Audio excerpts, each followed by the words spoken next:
Alors, dans cette section, on va s'intéresser aux préférences d'acheminement, au système de canalisation et aux possibilités de dimensionnement d'un réseau de canalisation. Alors, les systèmes, c'est vraiment quasiment comme les gaines, hein. On les trouve dans l'arborescence de projet, ici. Et pour créer un nouveau système de canalisation, il suffit d'en dupliquer un existant et de le customiser. Alors, qu'est-ce que ça va contenir? Eh ben, la même chose que les gaines, hein. La partie la plus importante, c'est la partie graphique, ici, qui va permettre de donner une couleur à notre réseau. On va pouvoir choisir le type de fluide, on va pouvoir choisir sa température, et donc en fonction de ces deux informations, Revit va trouver la viscosité dynamique et la densité, ce qui va bien sûr avoir un impact sur les pertes de charge. Je peux mettre une abréviation à mon système, et je peux gérer le système de montée-descente. En ce qui concerne les préférences d'acheminement, là, on va avoir quelque chose d'un petit peu différent. Si je sélectionne une canalisation et que je vais dans modifier le type, jusque-là, comme les gaines, les préférences d'acheminement sont ici. Mais là, on a une ligne supplémentaire. Celle-ci. Segment de canalisation, avec un menu déroulant. À quoi correspondent ces segments de canalisation? Alors, pour le savoir, on va aller regarder dans Système, les paramètres de génie climatique. Pour les gaines, en ce qui concerne les tailles, on avait une section rectangulaire, ovale et rectangulaire avec à chaque fois une liste de tailles. Pour les segments de canalisation, c'est pas tout à fait la même chose. Voici, dans les préférences d'acheminement, la liste qui nous était proposée. En fait, il s'agit de créer des natures de tubes. Pour chacune de ces natures de tubes, on va pouvoir spécifier une rugosité, ce qui va aussi impacter les pertes de charge pour les segments droits des canalisations, mais surtout, on va déterminer une table dans laquelle on va avoir un champ nominal. Le champ nominal, si je sélectionne une canalisation, c'est ce que je retrouve ici. C'est ce que Revit appelle après le diamètre. Et pour chacune de ces tailles nominales, on va définir un diamètre intérieur et un diamètre extérieur. Le diamètre intérieur est utilisé par Revit pour le calcul de débit et de perte de charge. C'est la section utile de notre canalisation. Et le diamètre extérieur est utilisé par Revit pour générer la canalisation, c'est-à-dire générer la pièce en 3D.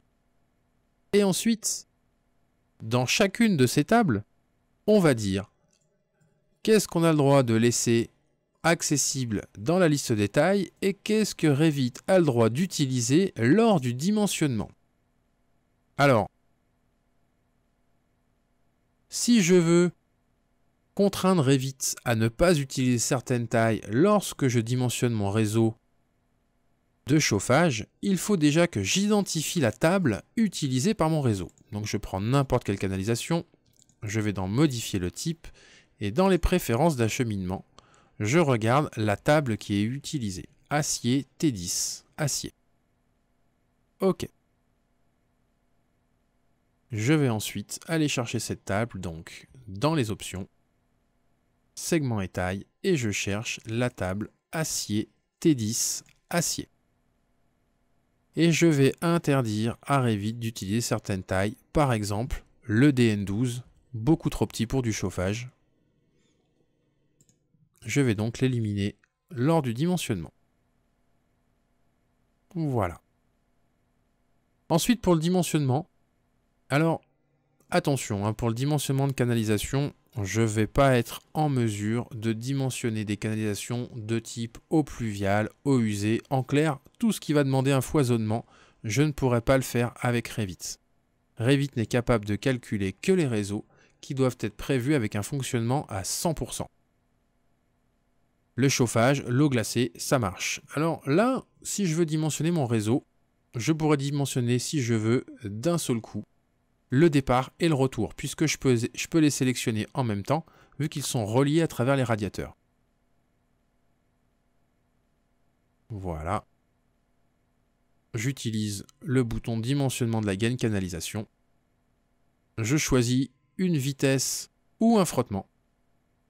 Alors là, je peux dire frottement vitesse uniquement, frottement et vitesse.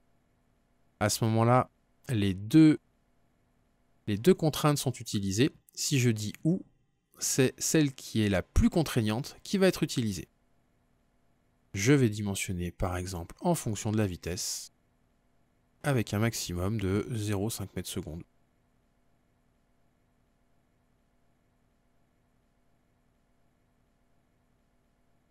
Voilà, bon, on peut voir qu'il n'y a pas beaucoup de changements, si ce n'est sur le départ. Ici, voilà, on va être en DN20 sur le départ. Et puis, bon, dès le premier embranchement, on est en DN15. Et vu qu'on n'a pas le droit d'aller en dessous, les radiateurs, indépendamment, voilà, sont aussi alimentés en DN15.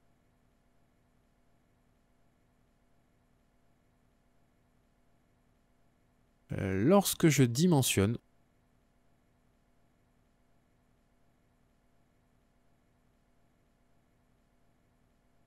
je peux aussi contraindre Revit sur une taille limite, en cochant cette case et en sélectionnant un diamètre. Et là, il s'agit bien du diamètre nominal.